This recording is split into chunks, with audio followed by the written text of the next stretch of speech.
गढ़ियासीन बरसा गोठ मारू बुरड़ो में वडेरे अली मदद ऐं मोहम्मद अनवर बुरड़ो जिन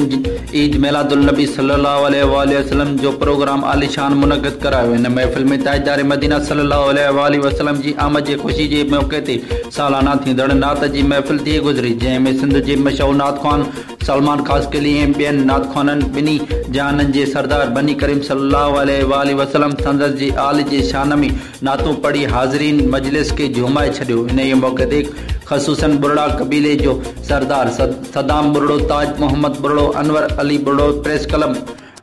सदर मोहम्मद असलम सुमरो, नईम बुरड़ो, वसीम बुरड़ो, जीएम बुरड़ो, मंजूर गुल चखरो,